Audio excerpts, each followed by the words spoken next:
नमस्कार, जय हिंद। समसामयिक घटना चक्र के ऑनलाइन प्लेटफॉर्म पर मैं विवेक मिश्र आप सभी साथियों का हार्दिक स्वागत करता हूं।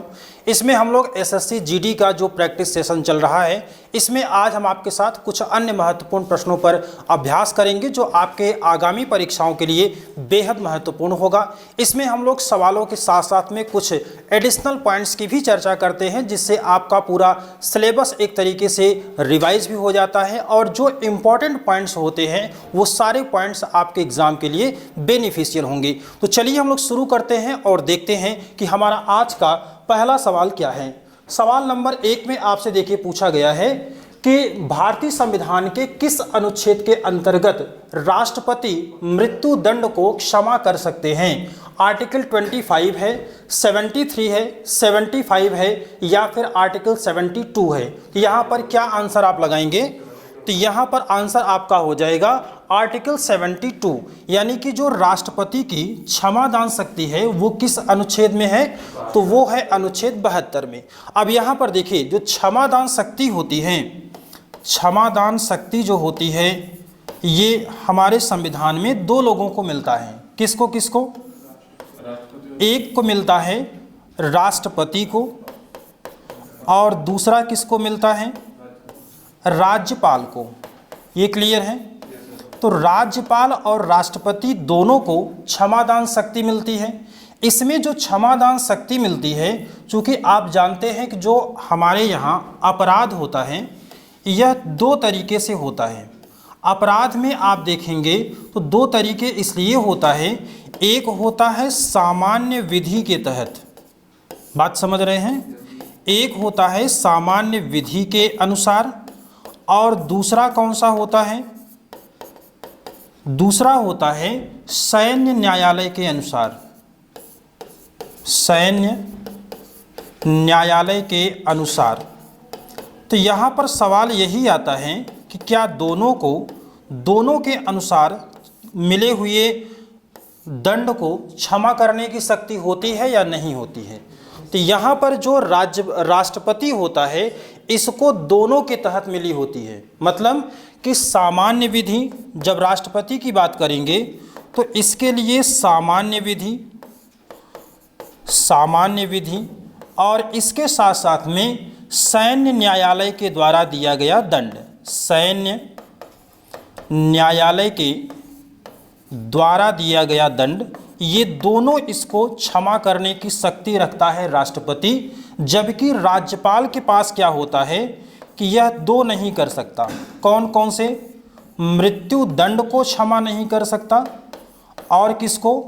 सैन्य न्यायालय के द्वारा। बात क्लियर है?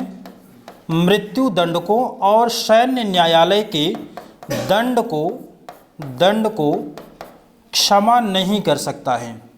ये इसको क्षमा नहीं कर सकता है। कौन? तो ये हो जाएगा राष्ट्रपति। किसको क्षमा नहीं कर सकता है? बोलिए। एक तो मृत्यु दंड को और दूसरा कौन सा होता है? सैन्य न्यायालय को। ये बात कंफर्म हुई। अब दूसरा पॉइंट आता है, आपको आर्टिकल्स पूछे जाते हैं। तो अगर राष्ट्रपति की बात करेंगे तो आर्टिकल 72 लगाएंगे और राज्यपाल की बात करेंगे तो बोलिए। अब इसी 72 में आपको क्या करना है कि प्लस 89 कर देना है। तो प्लस 89 करेंगे तो आंसर क्या आ जाएगा? 165 आ जाएगा। तो अनुच्छेद 165 के तहत राज्यपाल को क्षमा शक्ति और आर्टिकल 72 के तहत किसको मिलता है? तो राष्ट्रपति को। तो यहाँ पर कभी भी मैक्सिमम ऐसे प्रोविजंस होंगे जब हम प्लस 89 करेंगे केंद्र में, जो केंद्र के प्रावधान हैं वहाँ पर 89 करेंगे तो वही से प्रोविज़न मिल जाता है किसके रेफरेंस में? तो राज्य के रेफरेंस में आपको यह प्रावधान देखने को मिल जाता है। नोट कर लीजिए, फिर आगे हम लोग बढ़ते हैं। चले आगे। अच्छा, यहाँ पर अगर आपसे पूछ लिया जाए कि आर्टिकल 89 में किस बात का प्रावधान है? आर्टिकल 89, ये भी तो एक आर्टिकल बन सकता है ना? क्या इसमें होगा? आर्टिकल 89 में अगर आप देखेंगे तो राज्यसभा का सभापति कौन होता है? राज्यसभा का सभापति कौन होता है? उपराष्ट्रपति। तो राज्यसभा का सभापति पदेन सभापति, इसको कहते हैं पदेन सभापति। और कौन होता है ये? तो उपराष्ट्रपति होता है। इसके अलावा ये तो सभापति हो गया, लेकिन एक उपसभापति भी होता है और इसका चयन हमें सदन के सदस्यों में से ही किया जाता है, उपसभापति का। तो सभापति कहाँ से आ गया? बोलिए, सभापति कौन हो गया? उपराष्ट्रपति। और उपसभापति सदस्यों में से ही चयनित किया जाता है। बात क्लियर है? सेम यही प्रोसेस होता है लोकसभा के लिए भी। वहाँ पर अपने सदस्यों में से ही एक अध्यक्ष और एक उपाध्यक्ष का चयन किया जाता है, जिसमें 10 लोगों की एक लिस्ट होती है, 10 लोगों की सूची, और उन्हीं सूचियों में से आवश्यकता अनुसार उनको निकाला जाता है। अगर अध्यक्ष है, अध्यक्ष अगर नहीं है तो उसी में से एक उपाध्यक्ष बन जाएगा और उपाध्यक्ष क्या बन जाएगा? अध्यक्ष के रूप में काम करने लगेगा। तो ये सारे प्रोसेस इसमें चलते हैं। आपने इन सारे आर्टिकल्स को देख लिया है, इसमें कौन कौन से प्रावधान आपको मिलते हैं। अभी आर्टिकल 75 और 74 आपको आगे मिलेगा। आर्टिकल 25 में किस बात का प्रावधान है? बोलिए।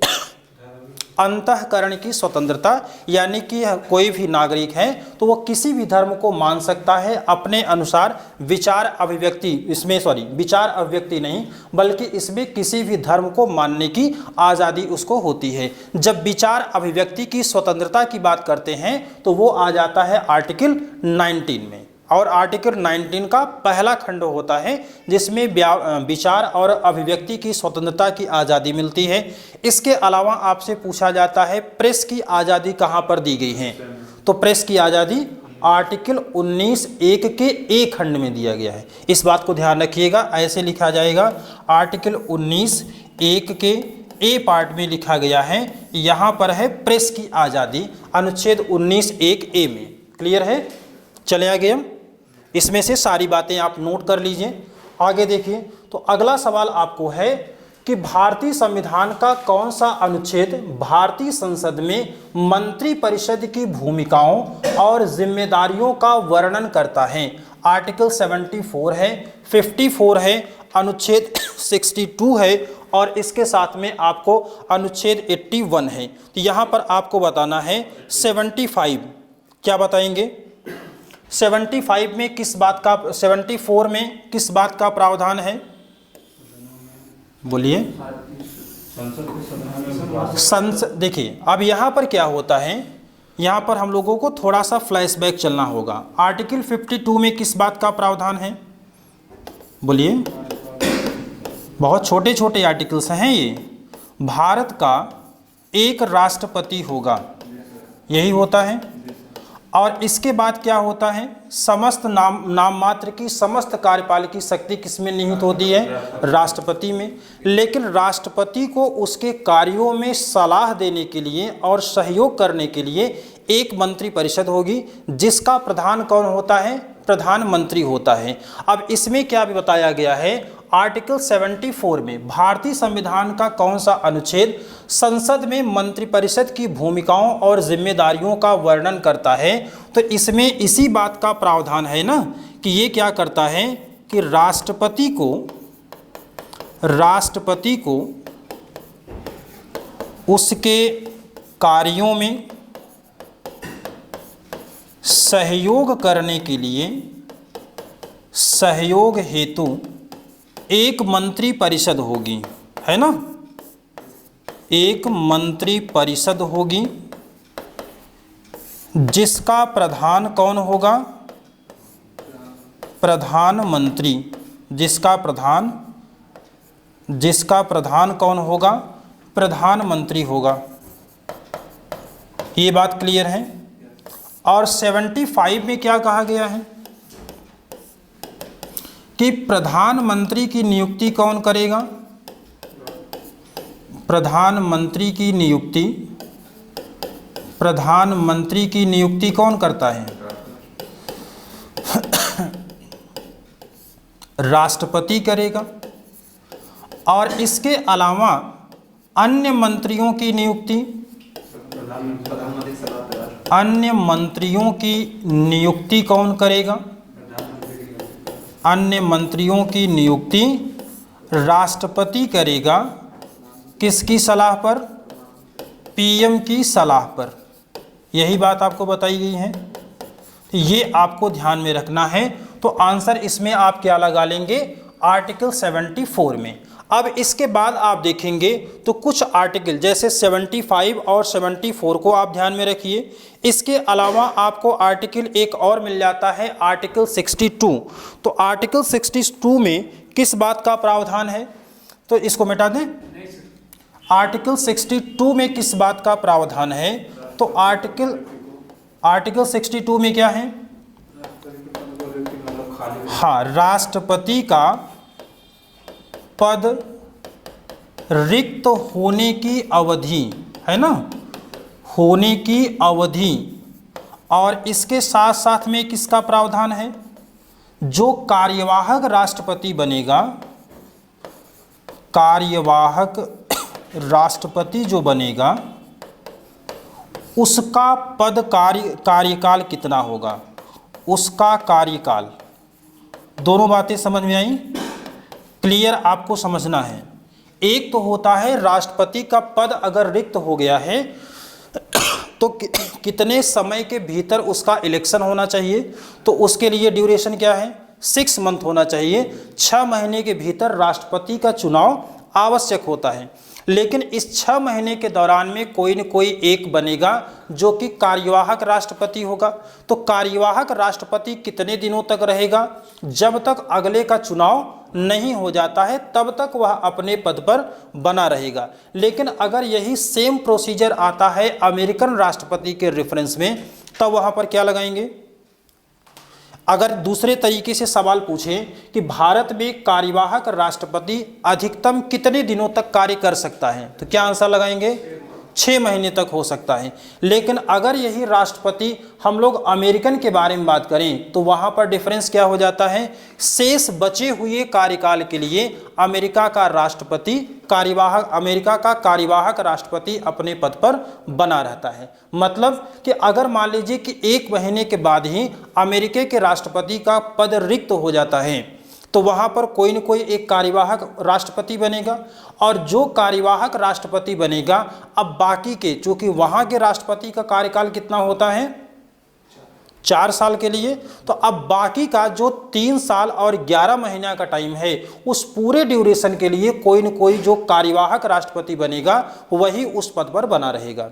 ये बात क्लियर है? यहाँ से ये सारी बातें अब आप नोट कर लीजिए, कौन कौन सी इसमें आपको नोट करने लायक है, उन सभी बातों को आप नोट कर लीजिए। इसके बाद और देखते हैं तो यहाँ पर एक आर्टिकल आपको और ध्यान में रखना होता है, आर्टिकल 81। आर्टिकल 81 में किस बात का प्रावधान है? लोकसभा की संरचना। मिटाएं इसको। देखिए, अब यहाँ पर एक आपको महत्वपूर्ण पॉइंट मिलता है, आर्टिकल 81। अब आर्टिकल 81 में किस बात का प्रावधान है? बहुत क्लियर समझिए कि इसमें क्या बताया गया है? लोकसभा की संरचना। तो लोकसभा की संरचना की जब हम बात करते हैं तो टोटल कितने सदस्य इसमें हो सकते हैं? तो आप बताइए कितने सदस्य होंगे? बोलिए, क्या लिखें और आगे? 550, है ना। अब इस 550 में से 2 जगहों से आते हैं। एक कहाँ से आएंगे? राज्यों से, और राज्यों से सीधे निर्वाचित होके, और इसमें से कौन दूसरे आ जाएंगे? केंद्र शासित प्रदेशों से। अभी इसके पहले आपने सुना था कि इसमें 2 सदस्य क्या होते थे? 2 सदस्य जो कि एंग्लो इंडियन समुदाय से थे, एंग्लो इंडियन। तो इसको कौन नॉमिनेट करता था? ये नॉमिनेटेड बाय प्रेसिडेंट होते थे, है ना, नॉमिनेटेड बाय प्रेसिडेंट होते थे। लेकिन इसको अब समाप्त कर दिया गया। कब से समाप्त किया गया?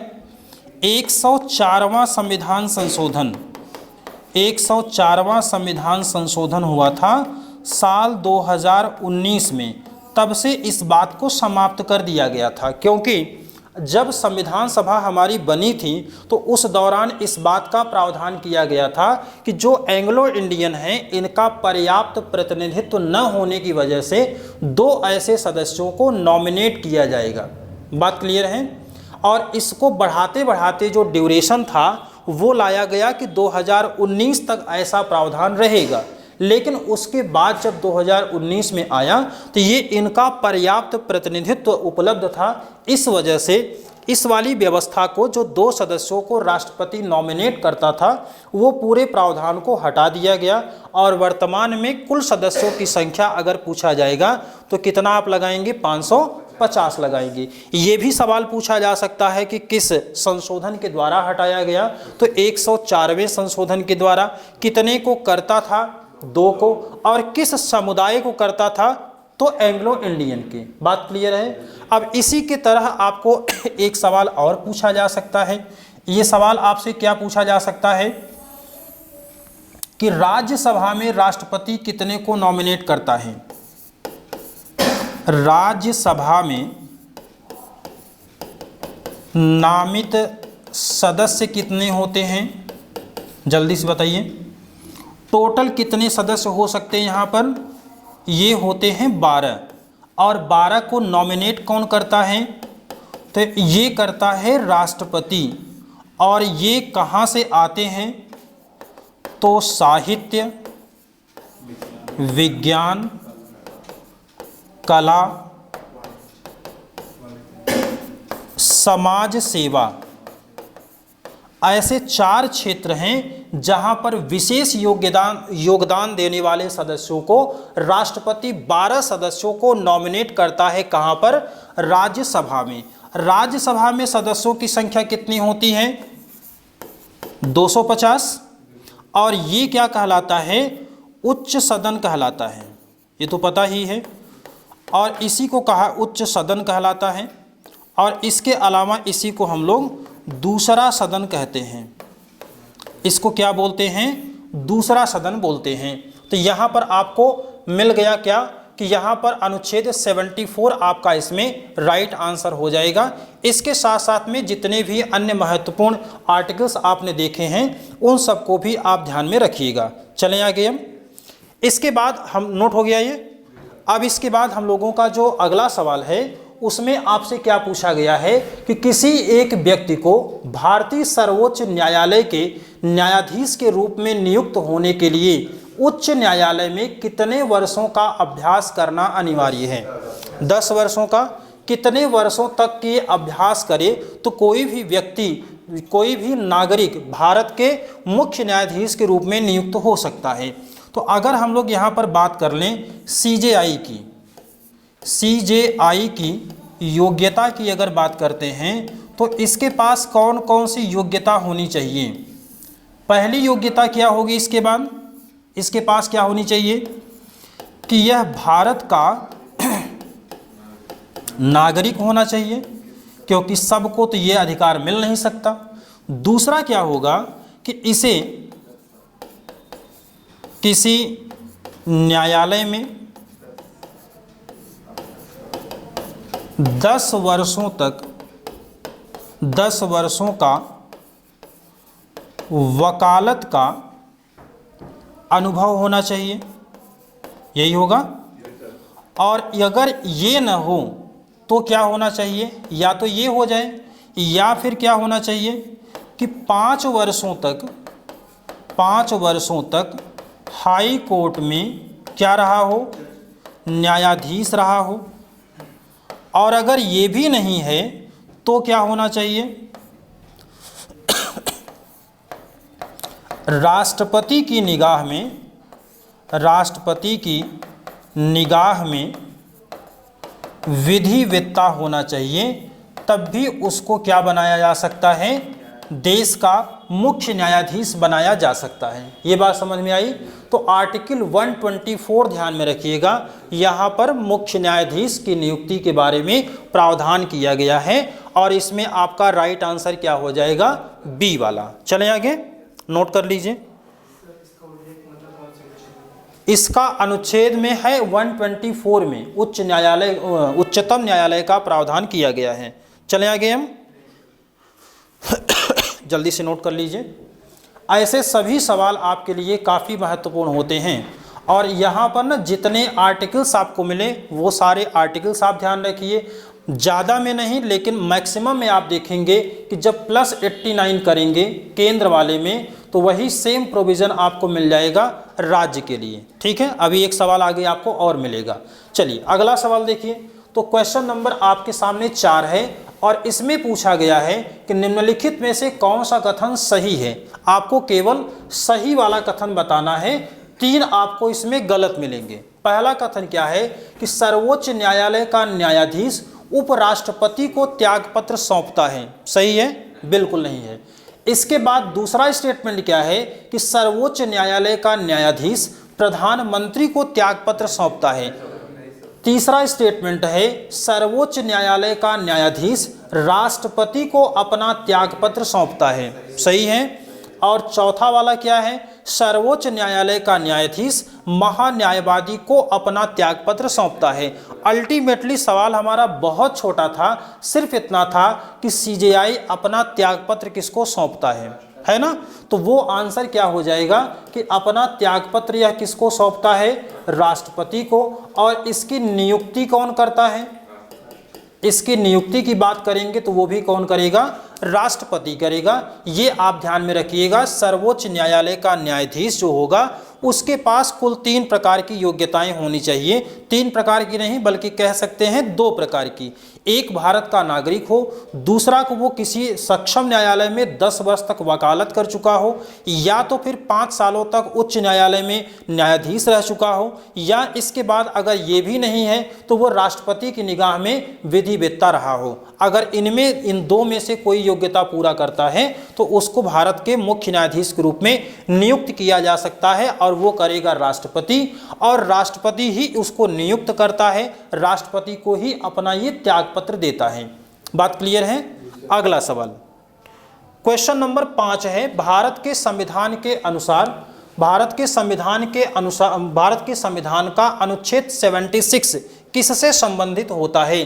भारत के महान्यायवादी से, प्रशासनिक अधिकरण से, चुनाव आयोग से, या फिर सर्वोच्च न्यायालय से? क्या आंसर लगाएंगे? तो इसमें आपका राइट आंसर हो जाएगा भारत के महान्यायवादी से संबंधित है। भारत का महान्यायवादी किस प्रकार का अधिकारी होता है? तो ये क्या होता है, प्रथम विधि अधिकारी है ना, प्रथम विधि अधिकारी। और जब प्रथम विधि अधिकारी की बात करते हैं तो यहाँ पर भी आपको दोनों की बात करनी है। एक बात करेंगे तो केंद्र की और दूसरी बात करेंगे तो राज्य की। अब यहाँ पर केंद्र की बात अगर आएगी तो यहाँ पर लिखेंगे महान्यायवादी है ना, और इसमें क्या लिखेंगे, महाधिवक्ता। इसमें क्या होता है, एडवोकेट जनरल होता है, एडवोकेट जनरल होता है। और यहाँ पर क्या होगा, अटॉर्नी जनरल, याद रहेगा, अटॉर्नी जनरल यहाँ पर रहेगा। और ये क्या हो जाएगा, महान्यायवादी। और यहाँ पर कौन रहेगा, महाधिवक्ता रहेगा।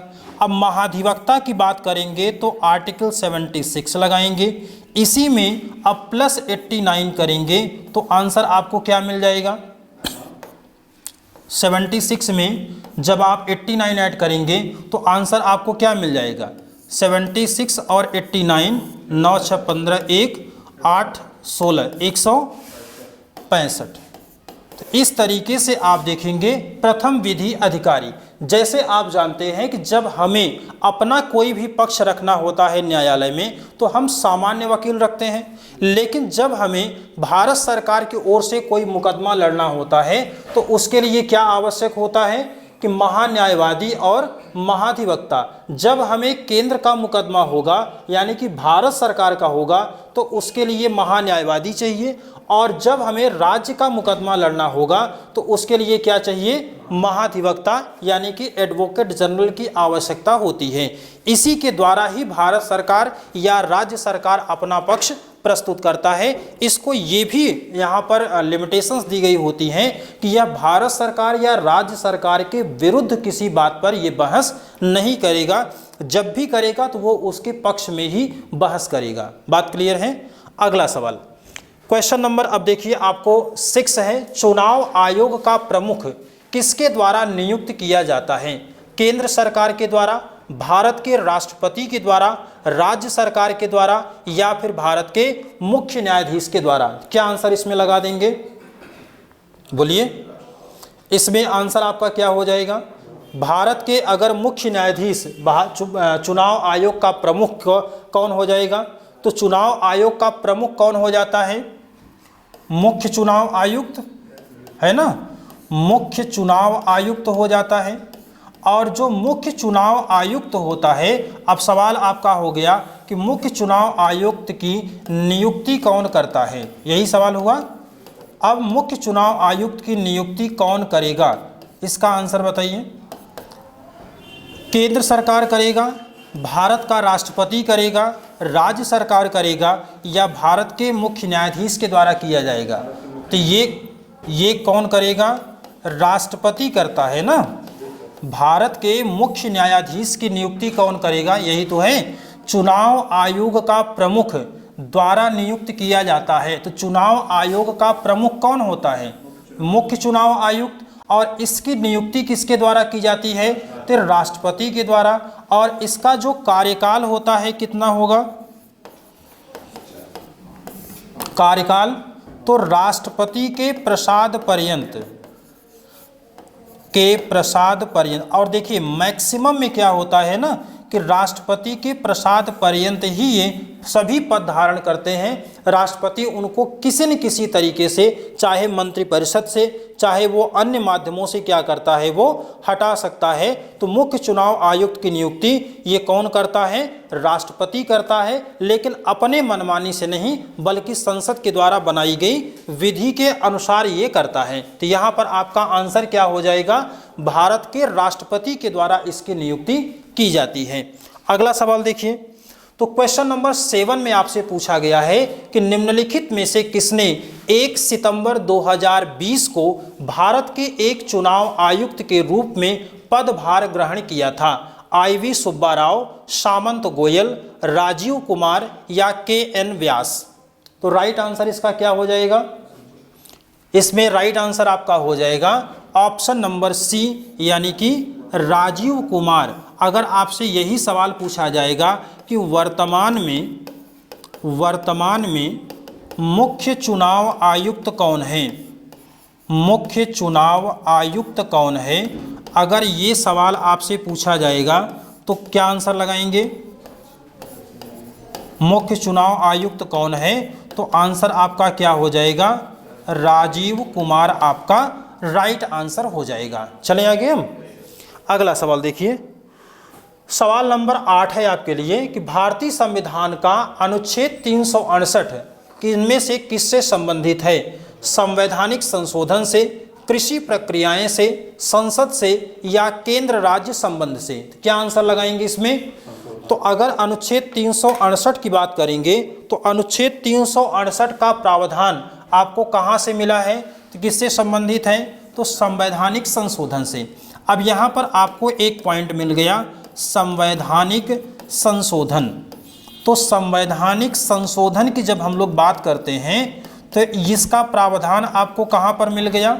अनुच्छेद 368 में। अब दूसरा प्रश्न आता है कि संवैधानिक संशोधन की प्रक्रिया संविधान में कहाँ से लिया गया? संविधान में कहाँ से लिया गया? तब क्या आंसर लगाएंगे? ऑप्शन दें? चलिए, ए है आपका USA, बी है आपका फ्रांस, सी है आपका UK, और डी है आपका साउथ अफ्रीका। क्या आंसर लगाएंगे?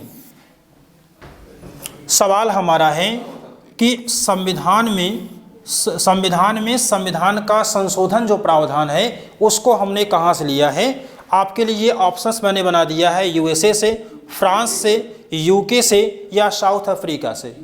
यूके से। और कोई क्या लगाएंगे? तो राइट आंसर इसमें आपका हो जाएगा साउथ अफ्रीका से। कहाँ से लिया गया है? तो ये लिया गया है दक्षिण अफ्रीका से। कहाँ से? दक्षिण अफ्रीका से इस प्रावधान को लिया गया। एक सवाल आपको और पूछा जाता है और वो आपको जानना चाहिए, गणतंत्र कहाँ से लिया गया है? गणतंत्र कहाँ से लिया गया है? तो इसको लिया गया है फ्रांस से। और दोनों में जब आप देखेंगे तो ऊपर यहाँ पर डॉट बना होता है ना, तो इससे आप एक आइडिया लगा सकते हैं कि गणतंत्र कहाँ से लिया गया है? फ्रांस से। और गणतंत्र का मतलब क्या होता है? गणतंत्र का मतलब, इसका अर्थ क्या होता है कि देश का सर्वोच्च नागरिक, देश का सर्वोच्च नागरिक ये कैसा होना चाहिए? निर्वाचित होना चाहिए। और ये निर्वाचन कैसे होगा? तो ये प्रत्यक्ष या अप्रत्यक्ष कुछ भी हो सकता है। प्रत्यक्ष या अप्रत्यक्ष रूप से ये क्या होना चाहिए? निर्वाचित होना चाहिए। और भारत में गणतंत्र कैसे आता है? तो वो आता है राष्ट्रपति के द्वारा। और चूंकि देश का सर्वोच्च नागरिक कौन है? तो वो राष्ट्रपति है। और इसका निर्वाचन होता है कैसे? अप्रत्यक्ष रूप से। अप्रत्यक्ष रूप से किसके द्वारा? जनता के द्वारा होता है। अप्रत्यक्ष रूप से जनता द्वारा इसका निर्वाचन होता है। तो इसलिए क्या हो गया? ये गणतंत्र हो जाता है जो राष्ट्रपति है। बात क्लियर है? इसका निर्वाचित होना आवश्यक है। अगर ये निर्वाचित नहीं होगा, यानी कि अगर इसका पद वंशानुगत हो जाएगा, वंशानुगत हो जाएगा, तो इसी को हम लोग क्या कहते हैं? राजतंत्र कहते हैं। बात क्लियर है? इसको हम लोग क्या कहेंगे? राजतंत्र कहेंगे। अगर शासन सत्ता कुछ लोगों में हो जाएगी तो उसको हम लोग क्या कहते हैं? कुलीन तंत्र कहते हैं। और अगर यहाँ पर एक ही व्यक्ति में निहित हो जाएगी और वो ज़्यादा अपनी बातों को मनवाने की कोशिश करेगा तो उसी को हम लोग क्या कहते हैं? निरंकुश तंत्र कहते हैं। और अक्सर ऐसा देखा जाता है कि जो हमारी कोई भी शासन पद्धति होती है तो उसमें कहीं न कहीं जब ज़्यादती होने लगती है तो ये कहा जाता है कि अब ये निरंकुश शासन की तरफ बढ़ रहे हैं। जैसे कि अगर वर्तमान में आप देखेंगे वास्तविकता वाले में, तो वहाँ पर अक्सर आपको मिल जाता है कि सरकार हमारी निरंकुश हो रही है। ठीक है, बाकी बातें हम लोग ऑफलाइन करेंगे। इसके बाद देखेंगे तो संवैधानिक संशोधन अनुच्छेद 368 में संविधान में कहाँ से लिया गया है? तो उस प्रावधान को हमने दक्षिण अफ्रीका के संविधान से ग्रहण किया। अब अनुच्छेद 368 क्या कहता है? अनुच्छेद 368 कहता है कि संविधान के किसी भी भाग में, संविधान के किसी भी भाग में संशोधन किया जा सकता है। सहमत हैं? किसी भी भाग में संशोधन किया जा सकता है। अब यही वाला पॉइंट आप जरा रिलेट करिए प्रियम्बल के साथ। यही वाली बात आप अब यहाँ पर रिलेट करिए प्रियम्बल के साथ। तो क्या अब प्रियम्बल में संशोधन हम कर सकते हैं कि नहीं? अब यहाँ पर सवाल इस बात का था, हमने क्या बताया कि आर्टिकल 368 में ये कहा गया कि संविधान के किसी भी भाग में संशोधन किया जा सकता है। अब सवाल था कि क्या प्रियम्बल संविधान का भाग है या नहीं है, है ना? अगर ये संविधान का भाग होगा तो इसमें संशोधन हो सकता है, और अगर भाग नहीं होगा तो संशोधन भी नहीं होगा। बात क्लियर है? अब यहाँ पर सवाल इस बात का उठने लगा कि ये भाग है या नहीं है। अब इसमें आप देखेंगे तो 1961 में आया था बेरुवारी का बाद, उसमें कहा गया कि प्रियम्बल संविधान का भाग नहीं है। जब संविधान का भाग नहीं है तो आर्टिकल 368 इसको अलाउ नहीं करता है कि आप इसमें संशोधन करिए। फिर बीच में और सारे केसेस आए, लेकिन लास्ट में जो 1973 में आया था, 1973 में कौन सा बात था?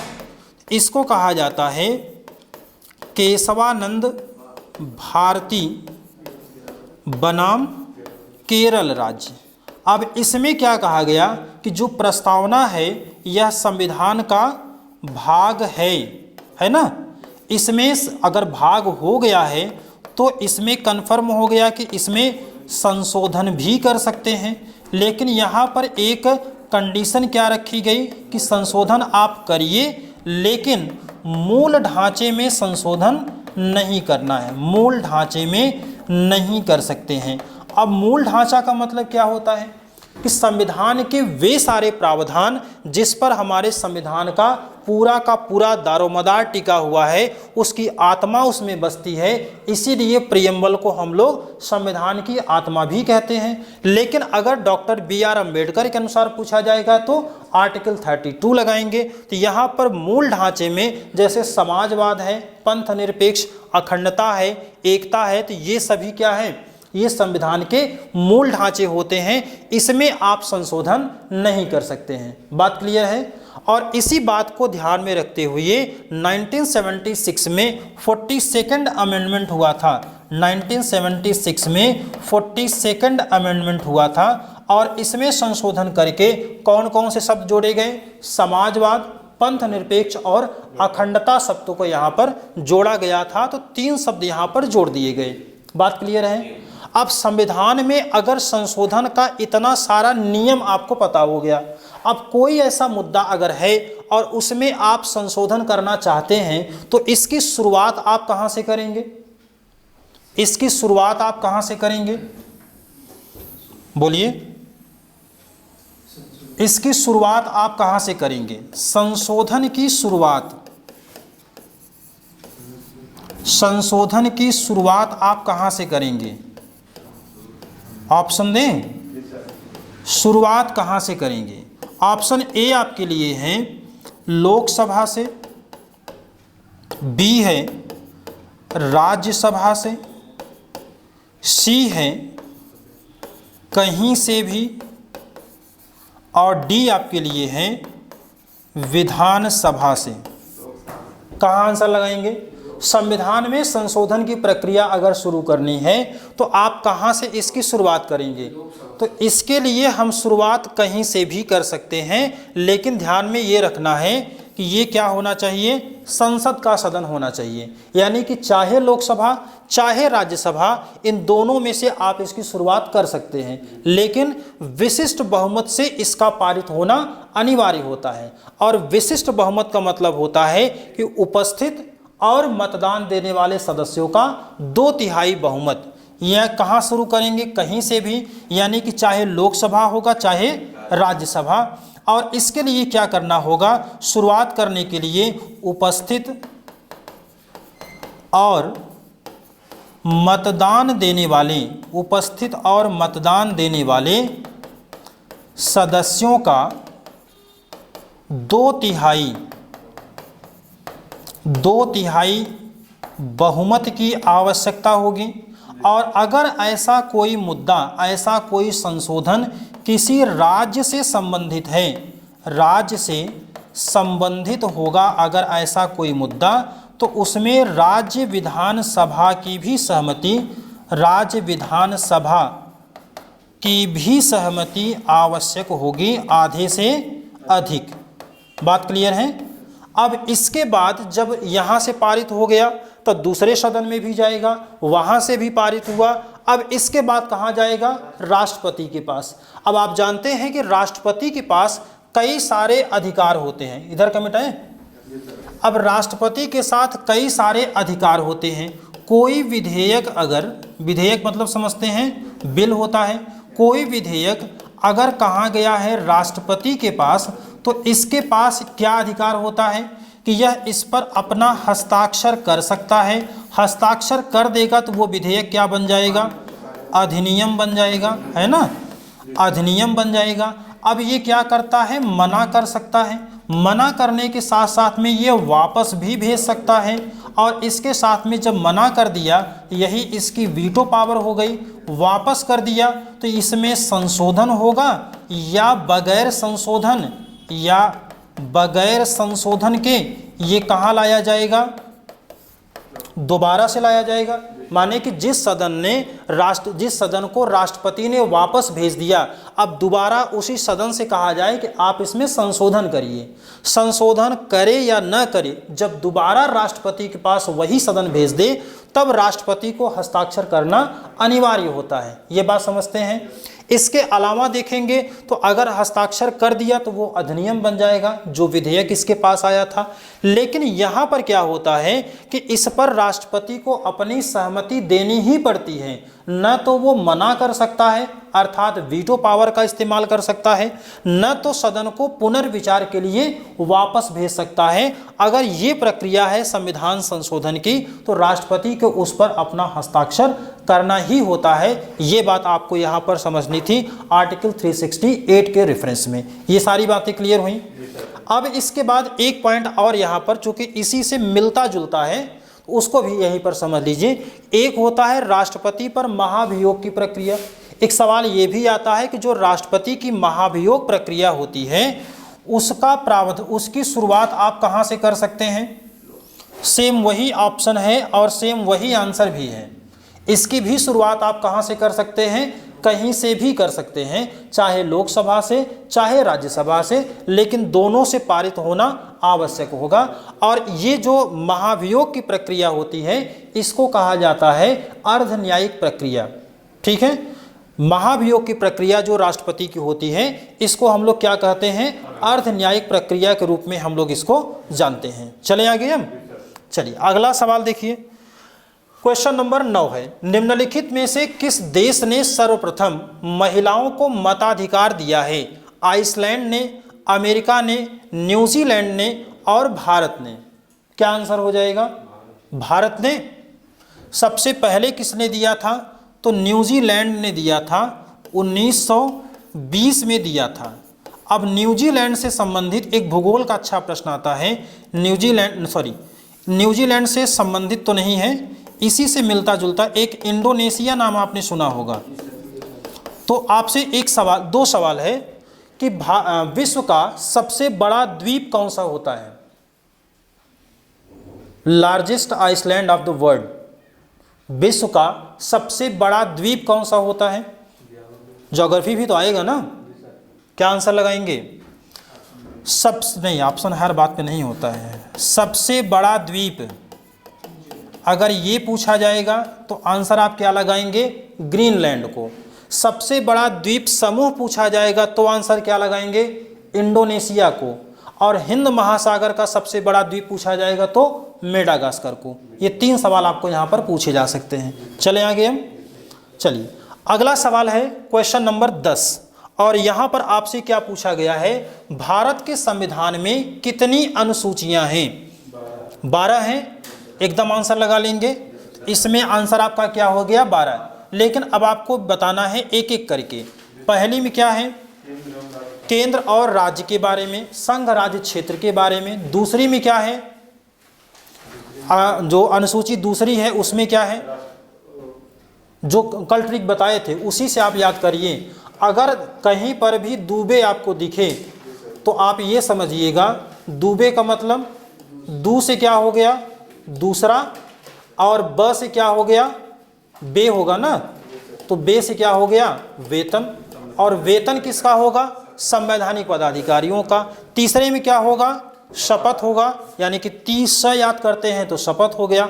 चौथे में क्या होता है, राज्यसभा में सीटों का आवंटन। 5वीं में क्या है, SC ST का विशेष प्रशासन। 6वीं में क्या है, असम मेघालय त्रिपुरा मिजोरम। 7वीं में शक्तियों का विभाजन। 8वीं में 22 भाषाएं। 9वीं में भूमि सुधार आंदोलन। 10वीं में दल बदल। 11 में पंचायती राज और 12 में क्या होगा, शहरी पंचायत की बात इसमें होती है।